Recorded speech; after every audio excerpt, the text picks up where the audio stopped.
Recording on. Okay.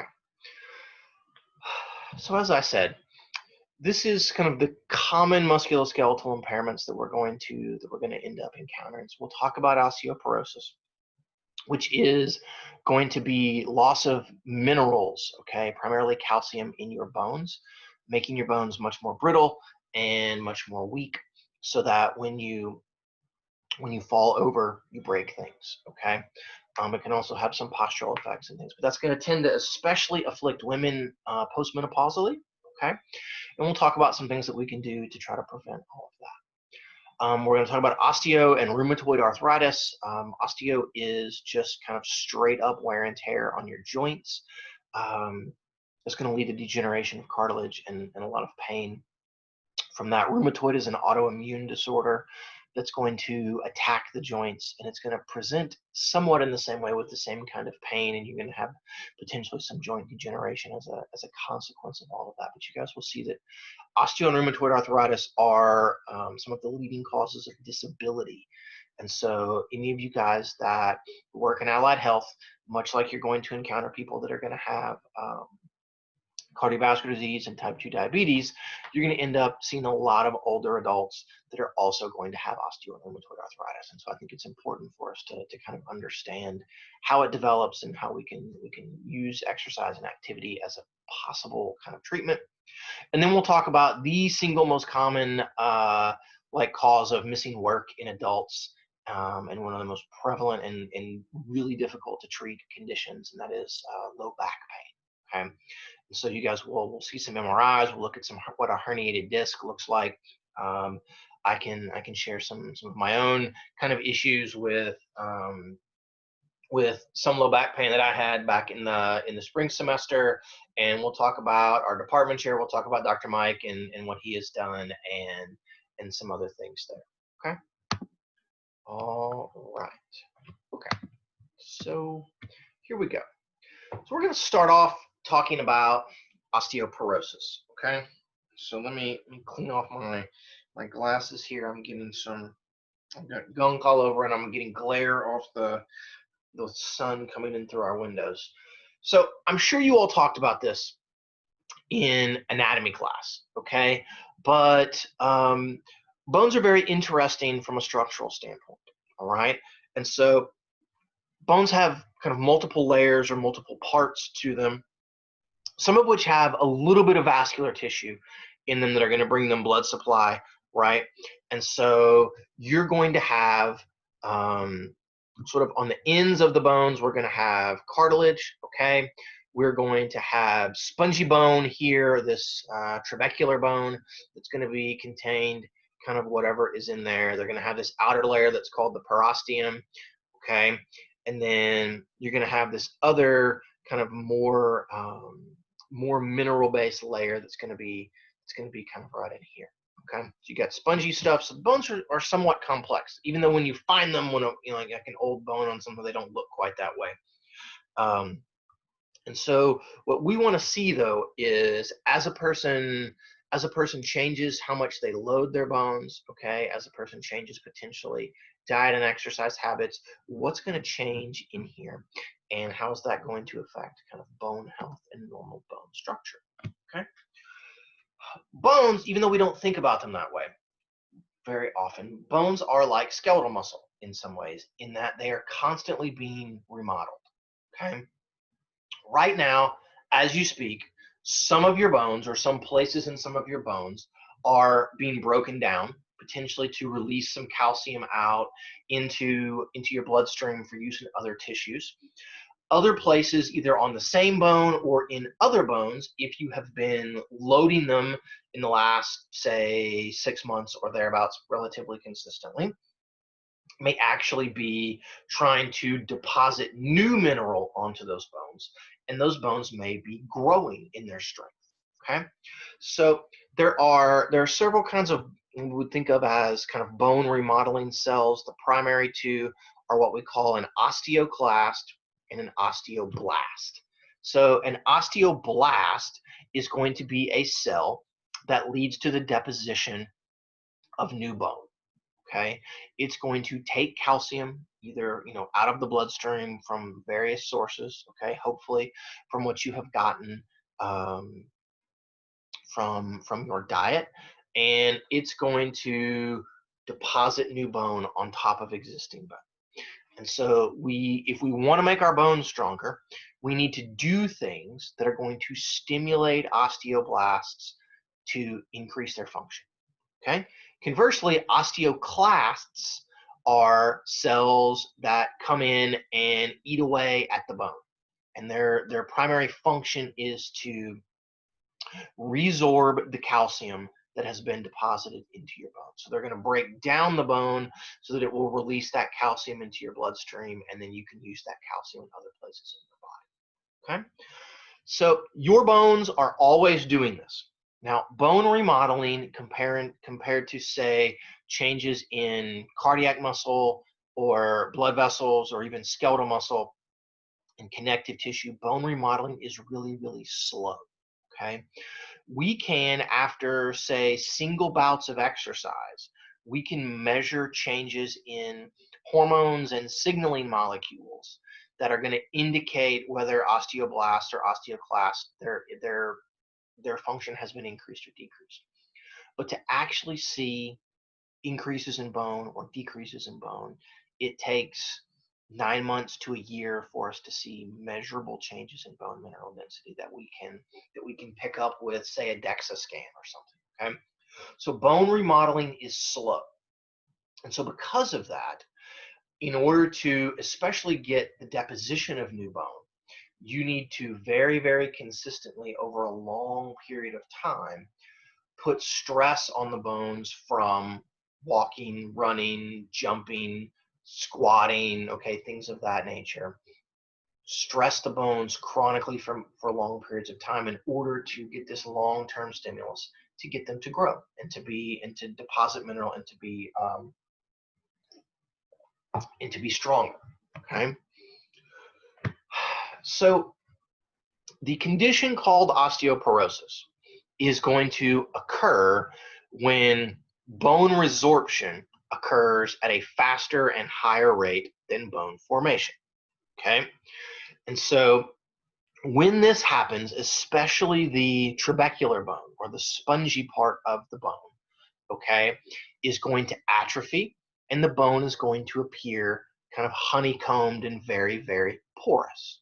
Okay, so osteoporosis, we can diagnose you as having osteoporosis if your measured bone mineral density as measured with a DEXA scan, like what we talked about when we look at body composition.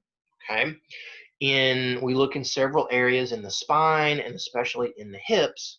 Okay, if you fall, it's greater than 2 standard deviations below kind of age-adjusted normative values there. Okay, and so you don't have to know what those numbers are or anything else, but typically it takes quite a while for osteoporosis to develop. It's rare, but we can see it in some locations in men and women that are college aged. Okay, weirdly enough, we tend to see it in people that are cyclists a lot, or people that are cyclists because they sit on the seat a bunch when they exercise. They don't bear as much weight on the bones in their lower body, and so they tend to have kind of reduced bone mineral density in their femurs and things compared to regular folks from all of that, which you would think is kind of strange. But it develops over time. It's very, very common that osteoporosis tends to occur in women after menopause. Okay, the decline in estrogen that is associated with menopause is going to lead to changes in some other hormones, in the regulation of parathyroid hormone, and some others. And estrogen has this activating effect on osteoblasts and an inhibitory effect on osteoclasts. And so when estrogen levels fall, then you're going to lose some of that stimulus on the osteoblast. You're going to lose some of the inhibitory signal on the osteoclast. And so then slowly then over 5 or 10 years after menopause, then osteoporosis can begin to develop. Okay, so if we were to look, and one of the places that we primarily look to try to diagnose osteoporosis is going to be in the neck of the femur. So here, okay, where the femur is essentially articulating here at the acetabulum, okay, in the hip. This is what normal bone matrix, this is what normal trabecular bone looks like, okay? And so it's spongy and porous, but the pores are relatively small. They're kind of close to each other, and there's calcium and stuff that has been deposited all out and in there. And then in the picture on the right, where those pores appear to be much, much, much bigger, okay, that's going to be an osteoporotic kind of picture of bone at that particular site, okay? And so what we do then is we have the person lay down, we take a DEXA scan, and the DEXA will zoom in on this area here in the neck of the femur. And I know it's hard to see in this particular picture, but the brighter that the DEXA scan looks, then the more bone mineral density there is in that particular area. And so you can note where we see kind of the head of the femur actually in and around kind of the bottom portion of the, you got the iliac crest up here in the where it's articulating, you've got bone laying over bone, so it looks very, very bright, right, in that instance. But we look just in this area right here, and I know it looks not super duper bright, but it looks brighter than this particular one over here. And so here we have a 68-year-old woman that is kind of right at kind of normal bone mineral density for her age. And then we have this woman who is going to be, I lost my cursor, who is going to be down here several standard deviations below kind of the mean for her age, okay? And so one of the really important things that we need to understand in all of this is all of us have different levels of bone mineral density at different points in our lives. And so while we can look at these kind of age-adjusted averages for a man or for a woman, it would also be really important for us to know kind of individually what our levels are, right? So like if we know that Preston has a certain amount now, and then, at whatever his age is, at 20 or 21 or whatever, at a certain age, or 25, and then you look up and you get scanned again at 55, then, we can, if we have some kind of a starting value, then we can have a better appreciation for how much you're going to change. Also, if we know that some of you, which some of you will be, some of you will have sort of relatively lower bone mineral density right now, maybe not into a place of being osteopenic or osteoporotic, but you may have somewhat kind of on the low end of normal bone mineral density. Y'all will be at a higher risk of developing osteoporosis as you age than somebody that is above the average right now. Okay. So the primary consequence, okay, of having osteoporosis is that as the bones weaken, they're easier to break, they're easier to fracture, okay? You can have delayed healing from those fractures, and when you get osteoporosis in the spine, as they weaken, okay, then we're going to start losing, kind of getting posture issues and things that are going to happen because of the weakness in those bones. And that change in posture can then, as we will see when we get into low back pain, can further exacerbate sort of nerve compression and pain and mobility issues associated with changes in kind of spine mobility, okay? So as we talked about, I think yesterday, when you have osteoporosis, when grandma has osteoporosis, she falls over because she's lost her balance and strength as she ages, and she breaks her hip. My grandfather fell and broke his hip. He was in his early 70s when it happened, and he was basically never the same after all of that. They have a hard time healing. You lose your ability to walk around and do things because of that. It can become a very kind of difficult mental thing to deal with from all of that. And so they fall, they break things. Okay, you guys fall over. If I wanted to be like super mean, if we were in the classroom, I don't know, I could pick somebody, like I could have Mira stand up and we could just like shove Mira over and have her fall down, and she probably wouldn't break her hip. She could probably file charges against me for like simple battery or assault for doing all of that, but she's probably not going to break her hip. Okay. So I want to ask you guys, how many of you, anybody in class, anybody ever broken a bone? I'm trying to pull up, I'm trying to resize the window so I can see all of you. How many of you have broken a bone? Kylie's broken a bone. Okay. Whitney, do you mind me asking what bone did you break?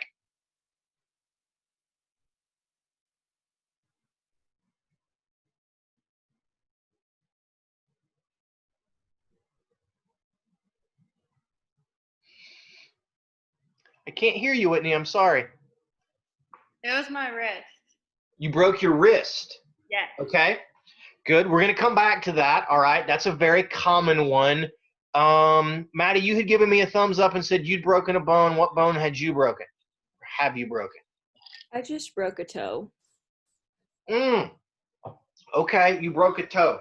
I dislocated a toe getting tackled at football practice when I was in high school.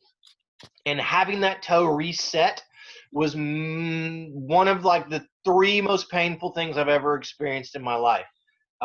It was up there with an idiotic radiologist trying to dislocate my shoulder to stick a needle to inject dye into my shoulder capsule to try to image my rotator cuff.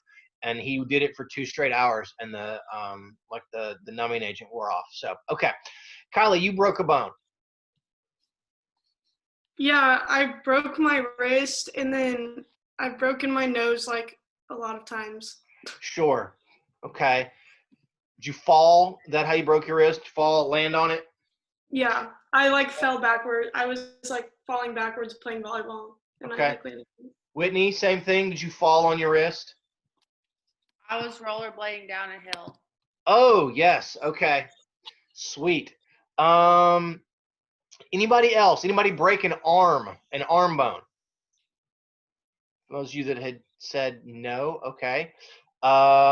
Wait, Hannah, you broke your arm. Was it here or was it humerus? It was between my elbow and legs.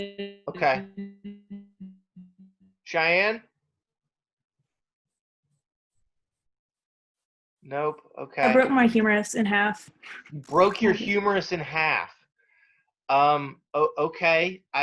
Is there a story behind that, or like what were you doing to break your humerus? I was playing kickball and I fell and broke it in half. And they said if I was an hour later, I would have lost my arm. Yeah, because I lost all circulation. Oh my God. Okay. Okay. That's pretty crazy. Anybody broken like a leg bone?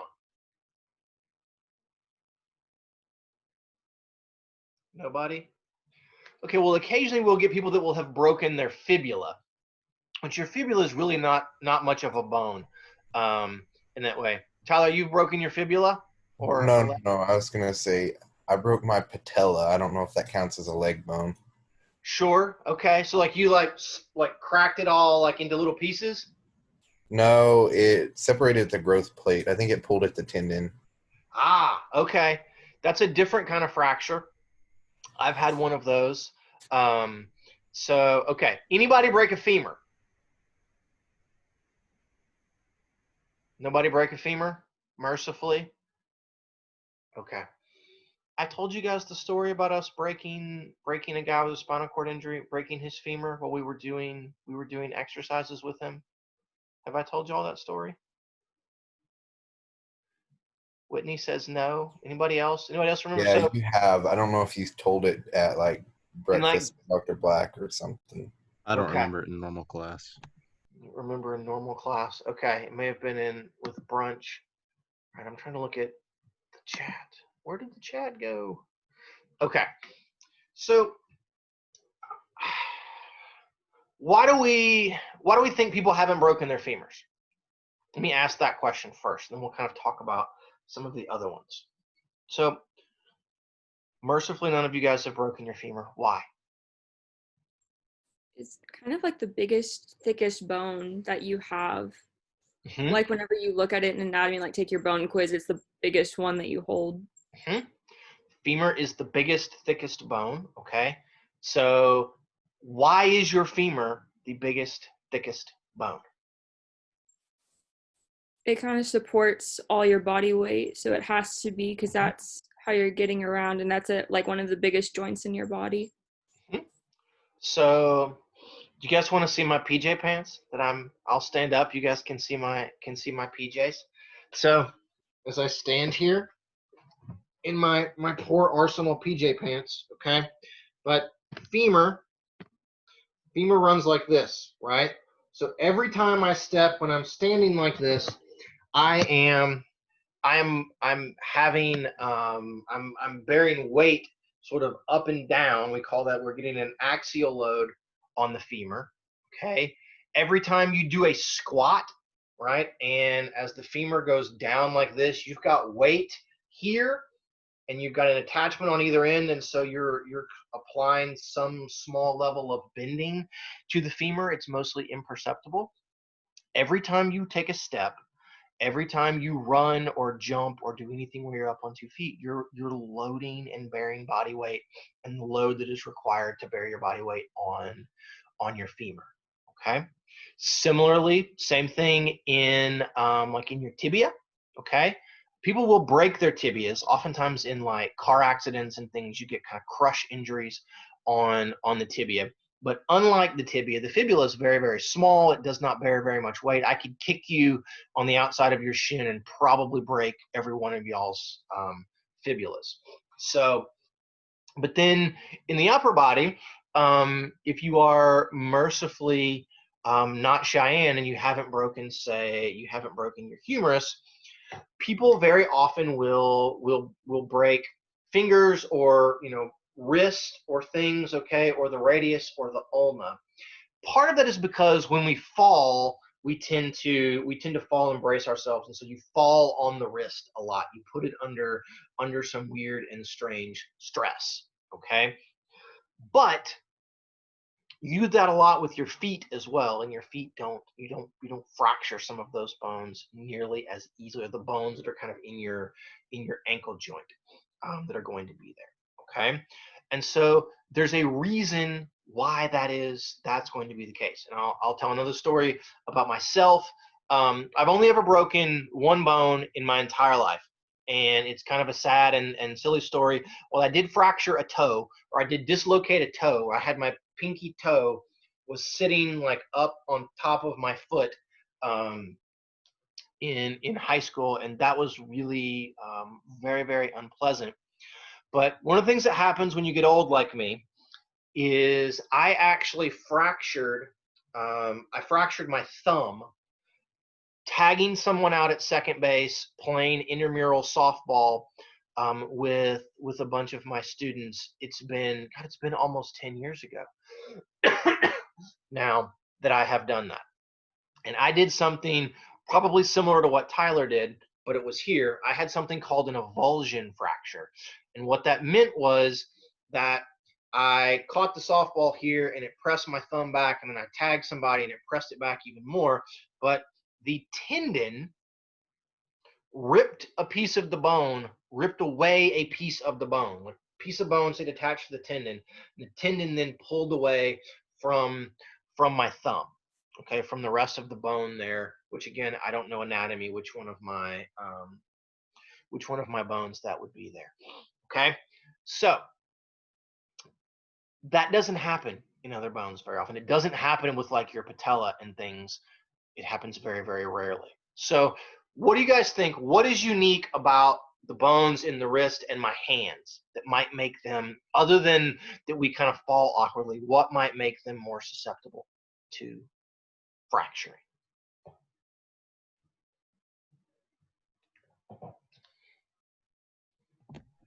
Is it that all the muscles are extrinsic?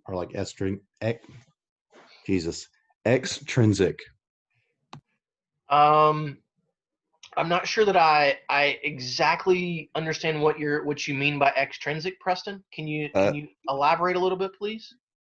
So like all of the muscles that control the movement of the fingers, they're not there to support them because they're all in like the forearm. Sure, that I'm sure that plays there. There is less kind of structural support. Absolutely, that's going to be an issue that's going to be there.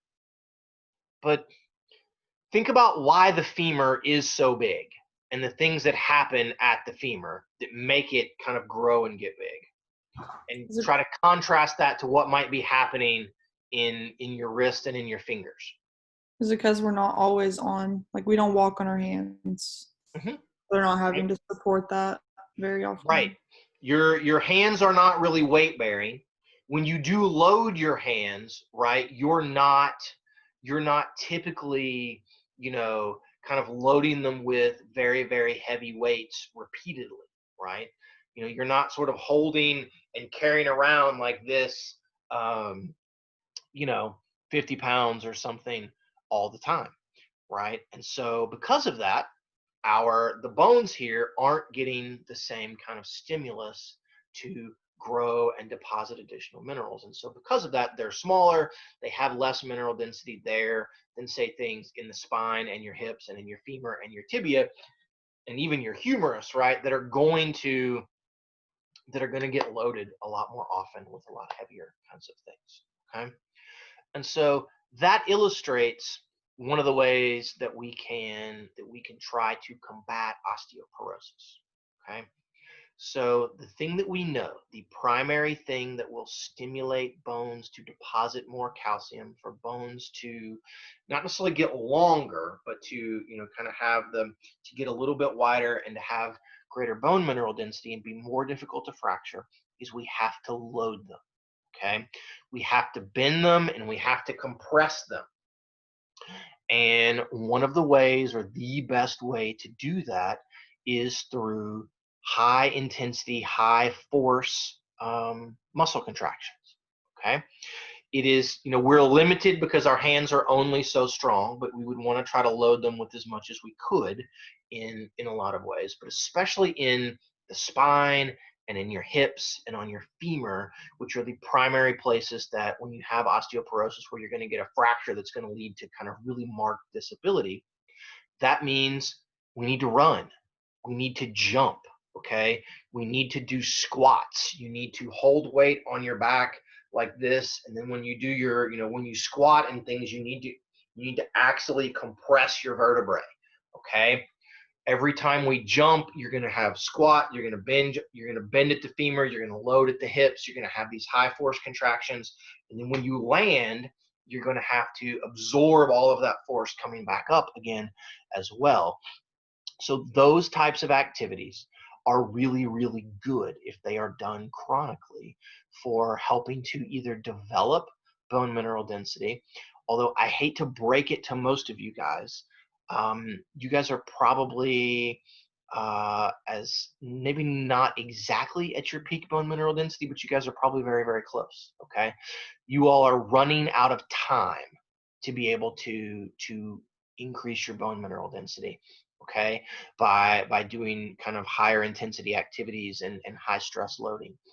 Typically, bone mineral density peaks in most people between maybe 17 or 18 and about the age of 30, okay? And that's going to vary based upon genetics and based upon kind of what your loading history is going to be. So people that do a lot of high intensity activities as teenagers, if you played sports or you were a dancer or a gymnast or something where you're doing lots of tumbling, or you were lifting weights, and those kinds of things that are very kind of high force, you're going to tend to have greater bone mineral density by your late teens and early 20s than somebody that wasn't. Those of you that haven't maybe done as much of all of that, you could take up doing CrossFit or something now and do some loading and probably still be able to increase your bone mineral density for a few more years. Once you get into your 30s and especially into your 40s, and then when as our hormones kind of begin to decline a little bit, then all we're left with is this idea, much like with sarcopenia, that all we can do by continuing to be active and continuing to load muscles or to load our bones is that we can hold on to or maintain the bone mineral density that we have. Lindsay, do you have a question, or is there just sort of some noise around wherever you are? Oh, I have no idea. I was muted. Okay, well, the little box is lit up around you, and I just wanted to make sure. Thank you. Okay, no, that's okay. So when I was taught some of this, we referred to, and you can talk about this with sarcopenia and with osteoporosis, we referred to something as the Red Queen hypothesis.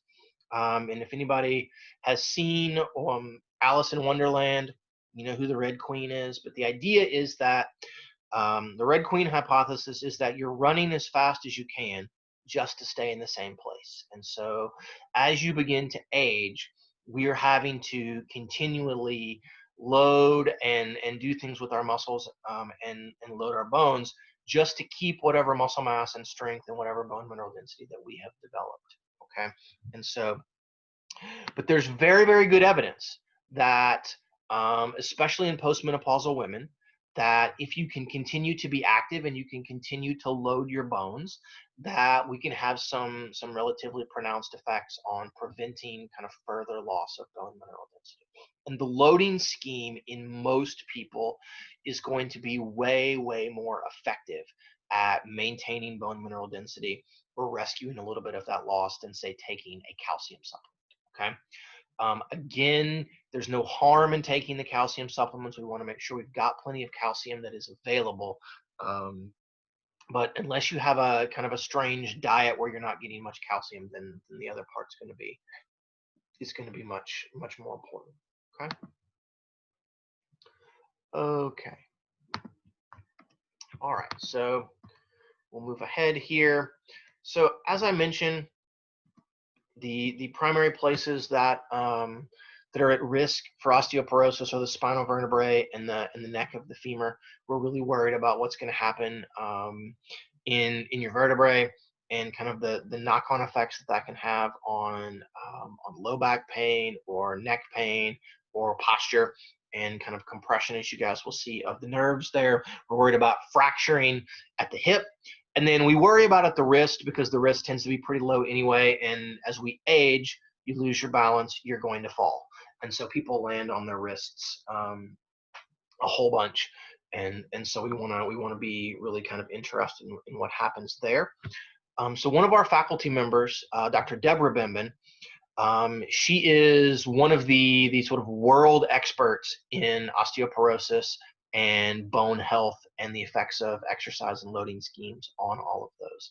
And they've done some interesting studies on our rowers, on the OU rowers, looking at sort of wrist and forearm changes in bone and bone mineral density in those and in their hips in the folks that row, and whether you're on which side of the boat your oar goes. And so you see these kind of disproportionate loading based upon kind of which arm is closest to the water and which one's closer to the middle of the boat.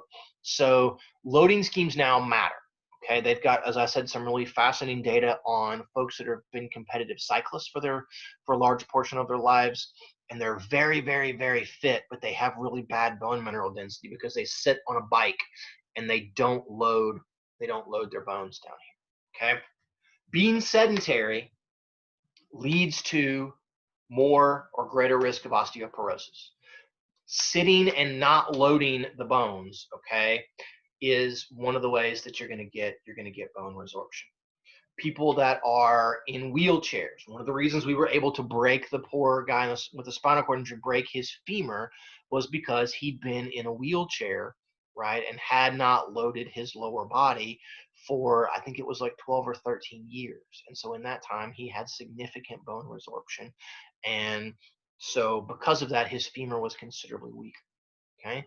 One of the things that people worry about when you go to the International Space Station, we actually teach a graduate class that if any of you guys are interested in like your senior year, if you've had exercise phys, it might be really fascinating for you to try to take it.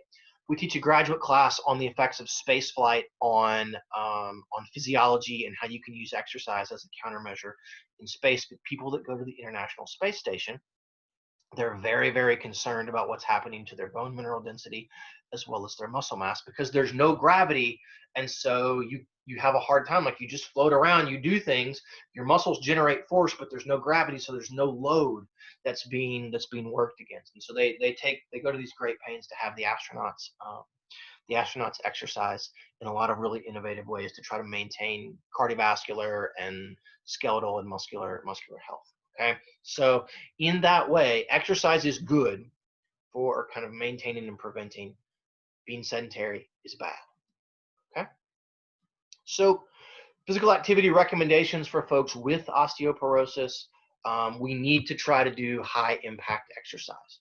Okay, there's little evidence on what the optimal kind of loading regime is going to be, but we do know that it needs to be weight bearing aerobic exercise. So walking or running, if they can, is significantly better than cycling. Ellipticaling is better than cycling, but running and walking are better than those. Okay, things that are going to go fast and be of kind of higher intensity, they're going to generate the largest forces.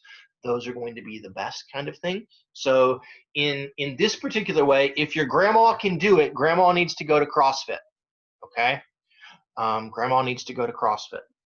If we can teach these individuals, right, how to exercise correctly, how to do squats and other kind of shoulder press, other exercises where they're going to axially load kind of heavier weights, that's good. Okay, so that's going to kind of be our recommendations for all of this. Okay, all right, so now let's talk about arthritis. Okay, and so arthritis, and we're going to start with osteoarthritis.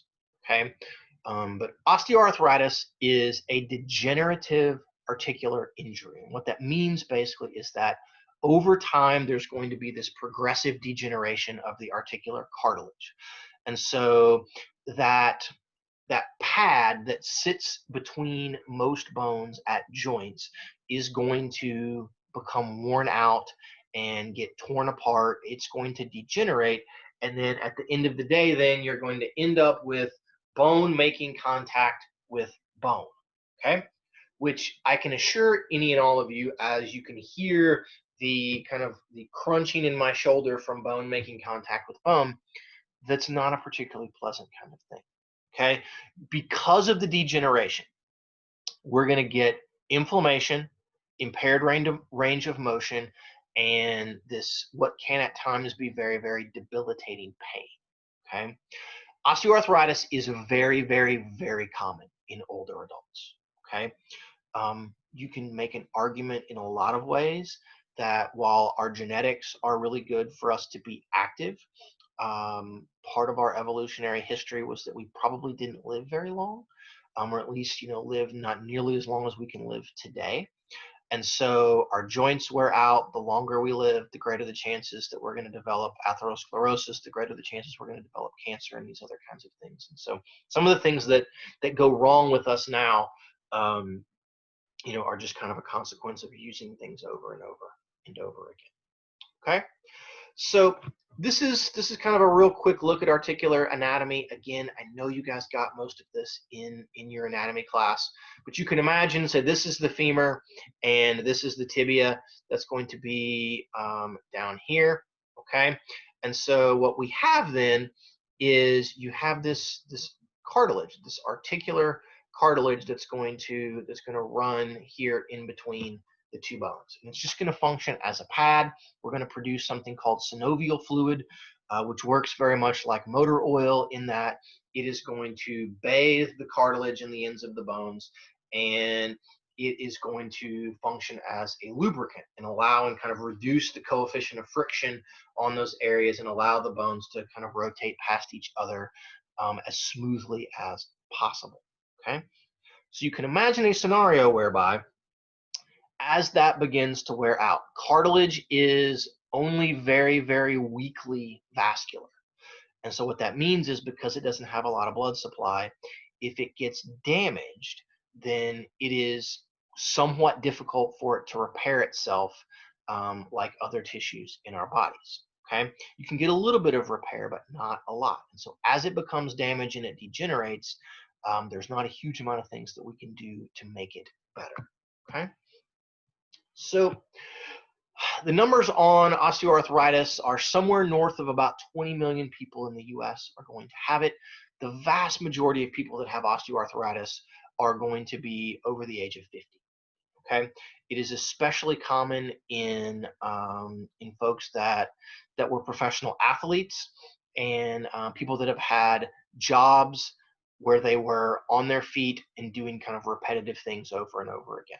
Okay, so banging yourself into things, loading those joints a bunch, and kind of doing repeated contractions over and over and over again, unfortunately, can inevitably lead to degeneration of the cartilage. And so you can have, in theory, osteoarthritis at any joint in your body, okay? Any joint. So we tend to see the most common places that we see osteoarthritis are going to be at the knee and at the hip, okay? You will sometimes see it at the wrist and the elbow, but primarily we see a lot of knee and hip and even some kind of neck osteoarthritis in that particular way, okay? So as the bones are going to make contact with each other, we are going to get some level of inflammation. And I need to make this point very, very clear, okay? Rheumatoid arthritis is an inflammatory autoimmune disorder. Osteoarthritis is not caused by the inflammation. Osteoarthritis is going to be caused by the breakdown and the degeneration of the cartilage. And as a consequence of all of that, you may get some inflammation in those joints. But it's going to be kind of mild swelling that may be in those joints, okay? Maybe very, very mild, but you're going to get some pain because of all of this. As you guys will see with rheumatoid, you're going to get this massive immune response, and you're going to see this massive amount of swelling that we're going to see in people's knees and fingers especially, okay? We know that exercise, while typically it is more painful than in people that have arthritis than people that don't, if you can manage to deal with the pain during exercise, exercise is one of the best treatments for osteoarthritis, okay? One of our primary concerns for people with arthritis, either form, is that joints become painful, range of motion decreases, and so that leads to people not moving as much, which then leads to further exacerbations of sarcopenia, further exacerbations of osteoporosis, okay, which then leads to being even more sedentary, and then that leads to kind of your typical cardiovascular disease and that host of all of those things. So exercise is good as a treatment. Other treatments are going to be chronic use of pain medications. Okay, and I think we've not really talked about that in class. We can talk about it with low back pain a little bit here. Typically, they do not prescribe. They tend to not want to prescribe opioid medications for people with arthritis. They will often just prescribe prescription strength non-steroidal anti-inflammatory drugs, which have their own kind of host of side effects and things. But that's kind of what we've got there. Okay, when we get into nerve pain and things, sometimes the anti-inflammatories are not going to work well enough. But we know that chronic pain is a big issue. Okay, it's a huge issue. I imagine, and I sort of submitted a proposal, and I'm waiting to hear about some funding for it on looking at the use of medicinal marijuana on the treatment of osteoarthritis. And so I think that's going to be kind of a wave of the future. Okay. All right. So this is just going to show you what a healthy knee joint looks like, right? Here's your cartilaginous pad and things that's going to be there. And then you're going to see then that as the cartilage begins to degenerate, one of the things that happens when you get bone on bone is that It spurs the development of what are called bone spurs, spur and spur.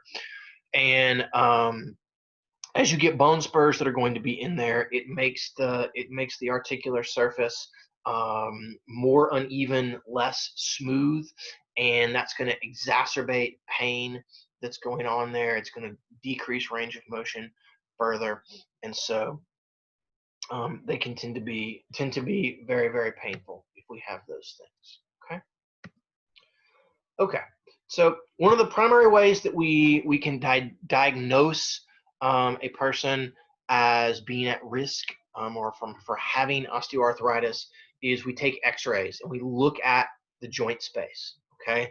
And so here you can see what would be somewhat more normal joint space in this person's left leg, at their knee here, and then you look in the right and you will notice how again, so if we can imagine if they're kind of imaged together on all of those, right? So if this is, let's say this is the medial side and this is the medial side, it's going to be there yet because you can see the fibula on the outside there and there. So these are the medial sides.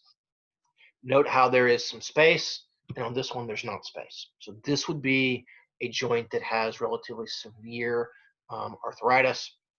If we could zoom in on this a little better, you can oftentimes see the bone spurs and things that are going to be in there, and that's one of the things that's going to cause pain.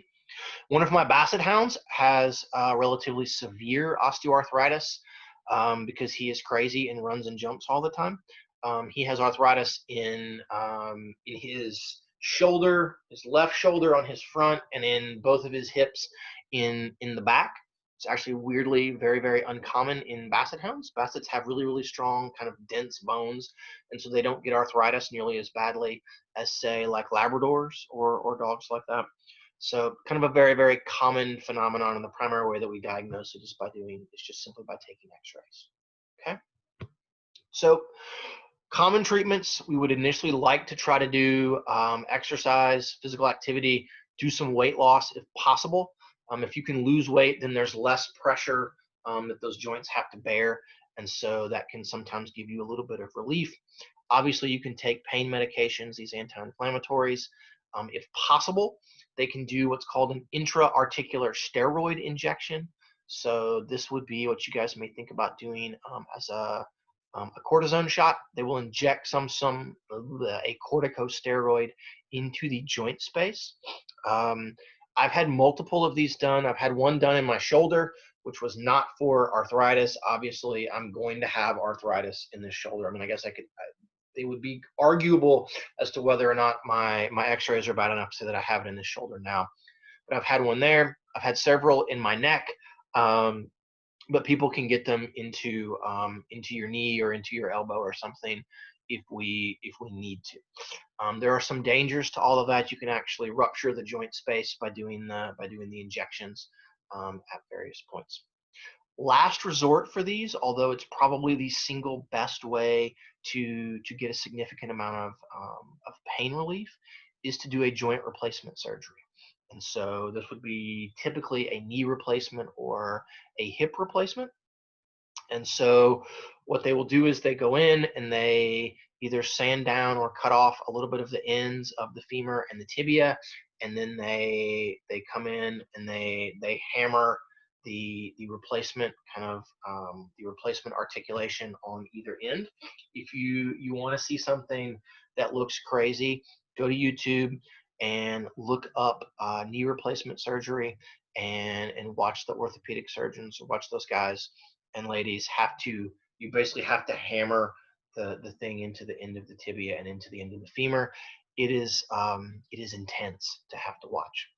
But they do this, and then basically once you recover from the surgery, all of your joint pain is in many ways, it's immediately gone because there's no bone on bone anymore. What little bit of inflammation you do have tends to go away once you heal up from having all of the trauma from the surgery. But the problem is that these joints, these artificial joints, if you're lucky, may last 10 or 12 years. And so if you have joint replacement once, you're probably very likely going to have a second joint replacement if you live long enough. Okay. All right. So what time is it? Yeah, let's go ahead and we'll take a break until 11:50.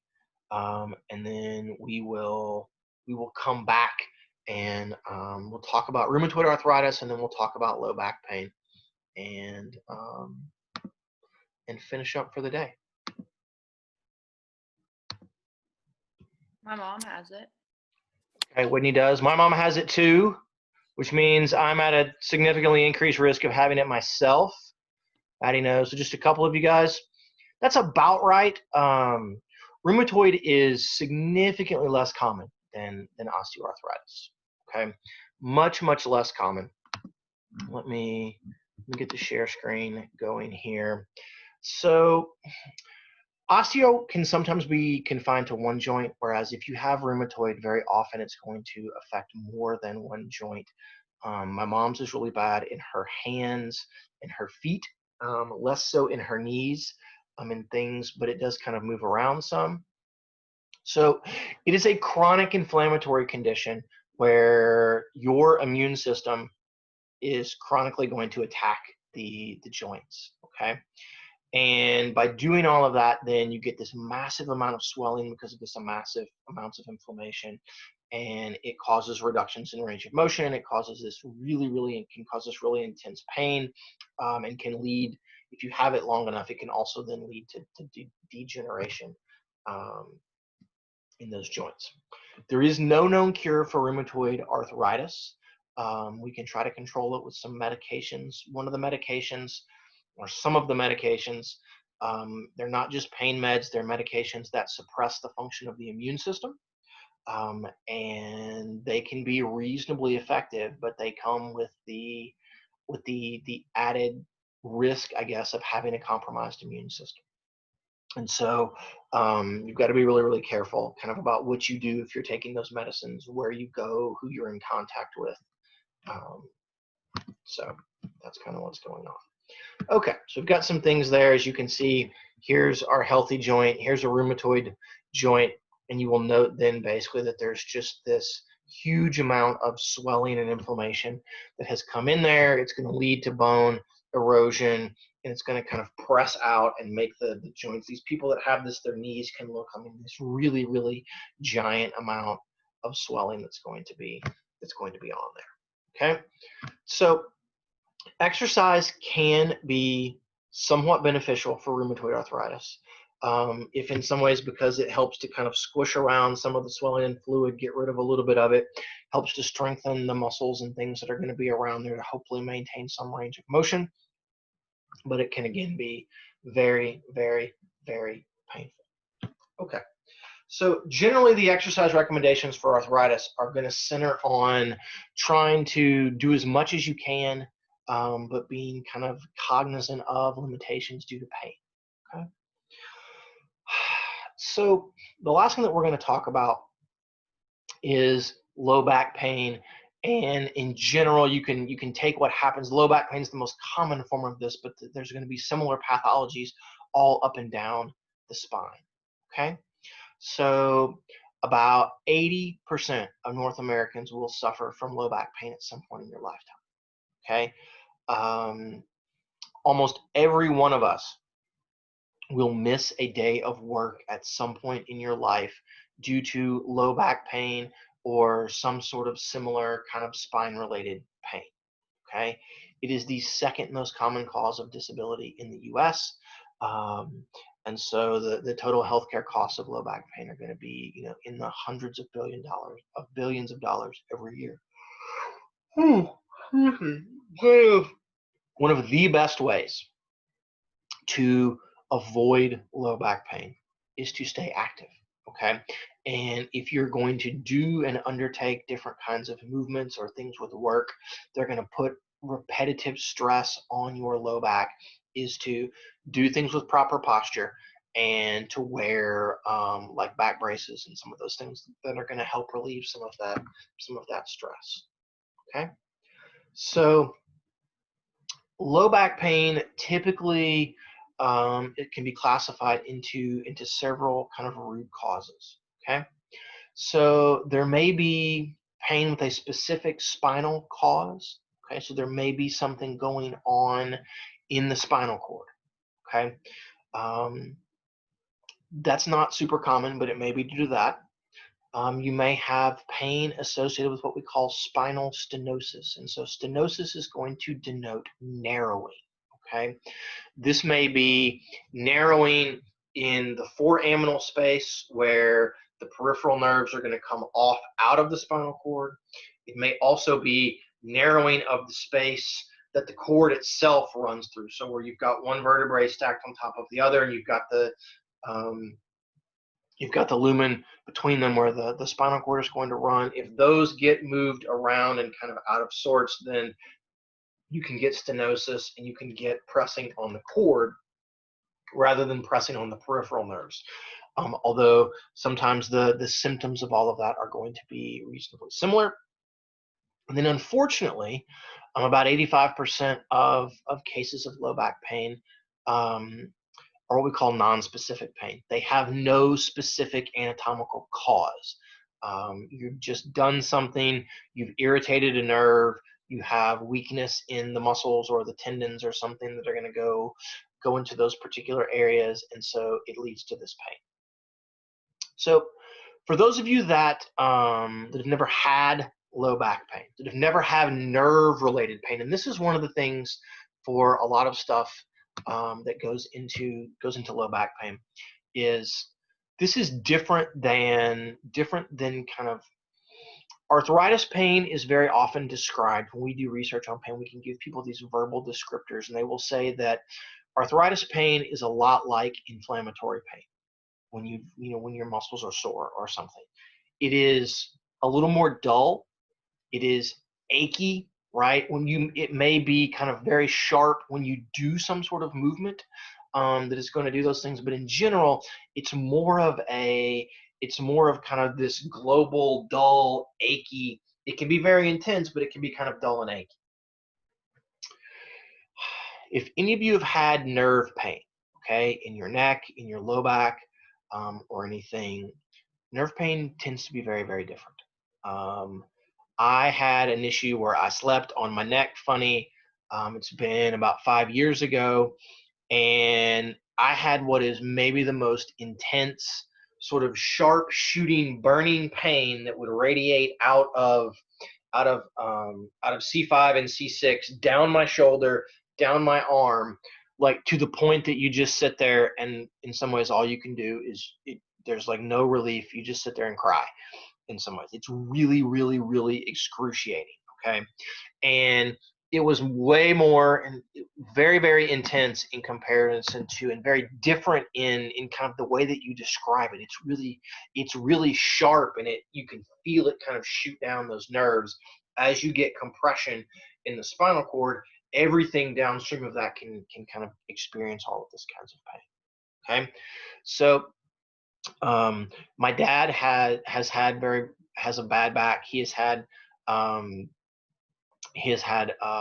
of a partial, what is the word? A partial fusion surgery in his low back to kind of help with things, and he had that about 10 years ago, and he's going to have another one reasonably soon. Our department chair, Dr. Mike, who you guys will have for Exercise Phys, he's had 2 different fusion surgeries, and so one of the ways that we try to combat low back pain and things is if your vertebrae are going to get out of alignment, we can go in and insert pins in them and hold them in the proper place, and that takes a lot of the pressure off of the spinal cord, and it takes a lot of pressure off of the intervertebral disc that may get pushed into the foraminal space on those nerves, but it does severely limit range of motion in those areas. Okay, so this is a really, really common phenomenon in people that are on their feet a bunch, people that do what we might think of as kind of more traditional blue-collar jobs.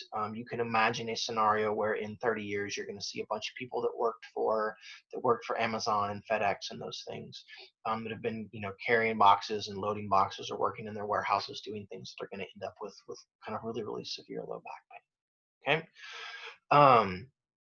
For prognosis and outcome, so from a diagnosing and kind of how are you going to do, we can classify low back pain into acute, subacute, and chronic. So acute low back pain is pain that has persisted for less than 6 weeks. Subacute is between 6 and 12 weeks, and it becomes chronic if it is greater than 12 weeks. Okay, and so what you may have, though, some people will argue you can have chronic low back pain where you've had it for more than 12 weeks in your life, but they may not be consecutive. Like you may have it and it hurts for a month, and then it gets somewhat better, and then something happens and it gets worse again for 6 weeks, and then it gets better. And that's kind of the typical etiology of these spinal-related pain syndromes. Is that you will do something, you'll get a flare up, and then it takes it, 6 weeks or 8 weeks or 12 weeks to kind of calm the nerves down again, and then it gets somewhat better, and then somebody does something, you do something again, like me, like you sleep on your neck funny, or you do a particular movement where you twist or put some stress on the spine, and kind of get an acute event that goes on there that makes it worse again. Okay, so to understand what's going on here, we need to understand how the spinal column articulates with each other and how the one vertebrae moves in conjunction with the next vertebrae. Okay, and so this is a vertebrae. Okay, you've got the spinal cord running through the middle. We've got the kind of nerves coming off of the cord that are going to come out here. This area, this is the foraminal space, this place here where the nerves are going to exit in between the vertebrae. It's a really, really important space because as you see this cartilaginous disc here called an intervertebral disc that's going to sit in between our vertebrae as they stack on top of each other. We can get a lot of problems when this disc gets squished into this space and compresses the nerve. Okay, so where one vertebrae meets the sort of either proximal or distal vertebrae next to it, we call that a motion segment. Okay, and so when vertebrae articulate on each other, they can rock forwards and backwards.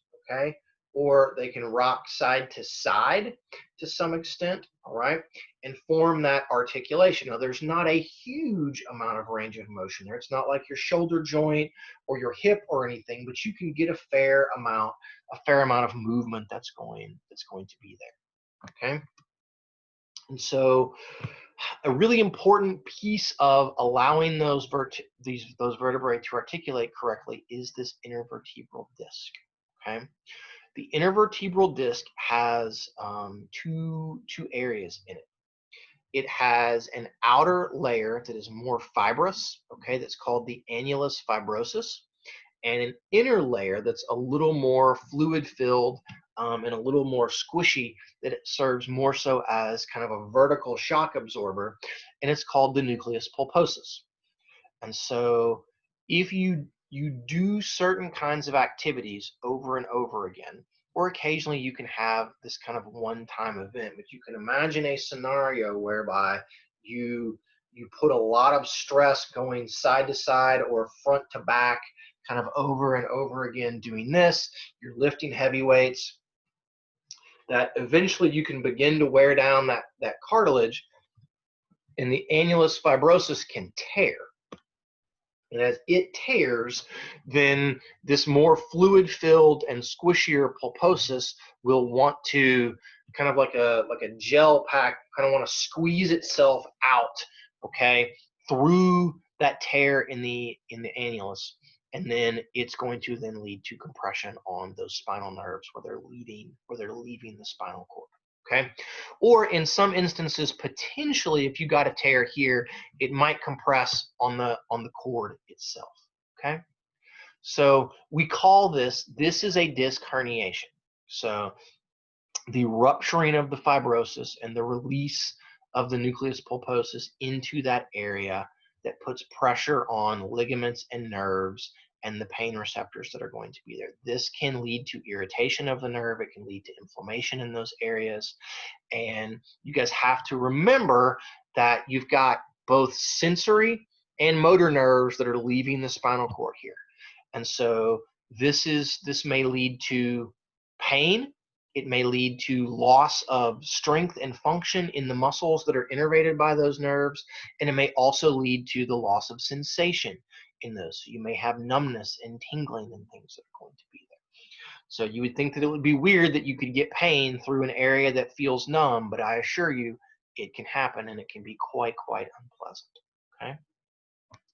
The most common areas for having disc herniations is going to be at the sort of from L5 to S1. Okay. And these are going to be the areas that are the most vulnerable to injury because they bear the greatest load, and they tend to be at the bottom of the spinal cord where we're going to begin to get a little bit of that dorsal curvature as we're moving into the sacral vertebrae. Okay, and so because of that, as we bear load vertically, we've got vertebrae that are not all sitting perfectly stacked on top of each other. They're offset just a little bit, and so that's going to create some shearing stress just from the normal anatomy there. And so if you exacerbate that by doing some loading with poor form, or you're putting some weird strain on your low back, then over time that can lead to disc herniations. Okay. So I have some MRI pictures of what disc herniations are going to look like here.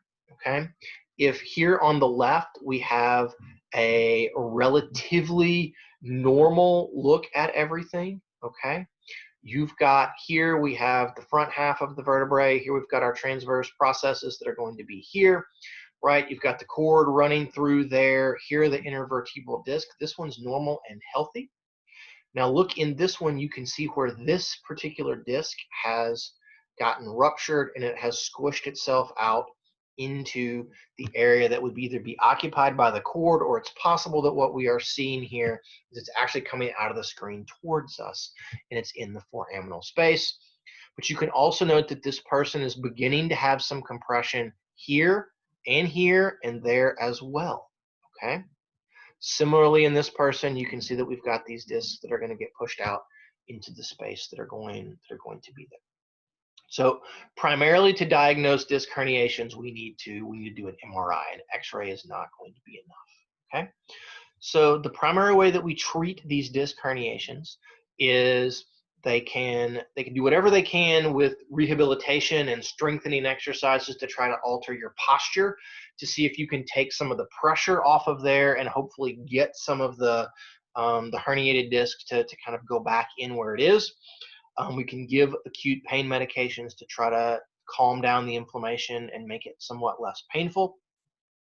But if they need to, they will go in and they will vacuum out, they'll suck out the disc. They can put in a fake disc in there, and they will oftentimes then pin one vertebrae to the vertebrae either immediately above or below it to keep it from moving in such a way that we might get another tear that's going to be that. We call that a fusion surgery.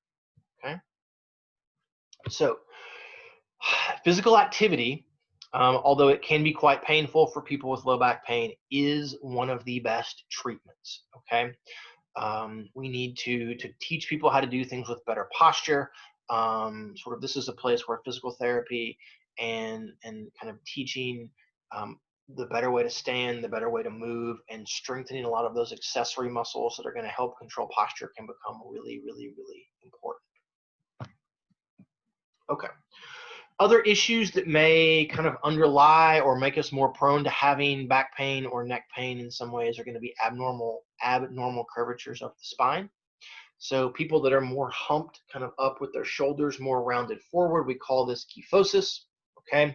Lordosis is this exaggerated curve down in your low back. People with lordosis are at a much higher kind of a risk of having low back pain. And then scoliosis is abnormal sideways curvature. So my dad has both scoliosis and lordosis, and he has one leg that is basically longer than the other. And he was a marathon runner, and he had run so much that if you look at him, he has one hip that sits up higher than the other. And so you can imagine that in doing that his spinal cord his vertebrae are just sort of offset from each other because of all of that. And so he's had a lot of issues because of that. Okay, so here's just some x-rays of scoliosis. Here you can see this abnormal lateral curvature of the spine. It tends to be more common in women than it does in men. One of the ways that we can treat all of this is you can go in and they can put a rod in and sort of line the vertebrae back up a little bit better and try to hold you in a straighter posture. My wife's aunt had this done. She had pretty bad scoliosis. They put the metal rod in and she immediately got 2 inches taller, which drove my wife crazy because they were the same height and now her aunt is taller than her. So kind of common things that we're going to see with all of this, right? So people will sometimes recommend yoga and stretching exercises to try to combat some of the abnormal curvatures. You can do some effectiveness on all of that, but some of it may be from abnormal bone types of things. Okay, and that's mostly the take-home message, is that exercise is good. It's especially good for osteoporosis. It needs to be high intensity. Exercise can be good for osteoarthritis, even more so than rheumatoid. It may be painful, but if we can strengthen, especially if you've got knee arthritis, if you can strengthen your quadriceps, that seems to be particularly beneficial. And then some exercise to help strengthen and improve posture and things can be good for low back pain. Okay. All right. That is what we've got for today, guys. So tomorrow will be our last day of lecture, which will probably not make anybody sad. You guys don't have to listen to me drone on and on for 2 hours every day. But for tomorrow, I need all of you to do something for me, okay? I need you all to do something for me. I'm going to post 2 different mental health questionnaires for you guys tomorrow, okay? I'm going to post a question that's going to ask you things about anxiety and worry, and it has 40 questions on it. One side is going to ask you 20 questions about how anxious you feel right now, like while you're taking it. The other side is going to ask you questions about how you generally feel, like think over the last 6 months or thereabouts. Okay, how anxious are you generally? I'm also going to give you something called a profile of mood states, and it's going to ask you 30 questions, but it's going to ask about not just anxiety, but things about depression, feelings of fatigue and tiredness, how much energy you have, and then kind of mental clarity. Okay, we're going to talk about these things and how they are related to mental health and how mental health is related to our physical activity. So if you guys could fill these out, I'm also going to post an Excel spreadsheet with them. If you will open the Excel spreadsheet and enter in the numbers, okay, you're going to have to circle an answer. The Excel spreadsheet is going to have 2 tabs. One tab is for what's called the STAI, the State Trait Anxiety Index. The other one is for the POMS, or the POMS.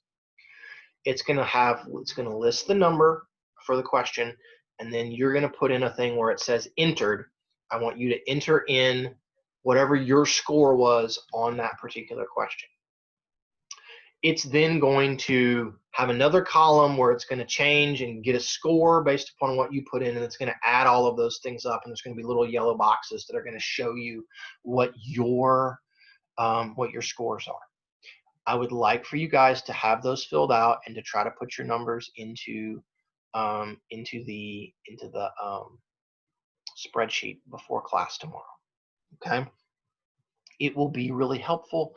I will share my numbers. You guys can see truly how anxious I am most of the time, but I will put mine in there, and you guys can see that, and we'll talk our way through those things. But I'm going to post the two different questionnaires in an Excel spreadsheet, and I need you guys to have that done for class. Okay. Other than that, remember, I will give you all your test, I guess, tomorrow afternoon, and it will then be due at some point on Thursday. We will not have lecture on Thursday.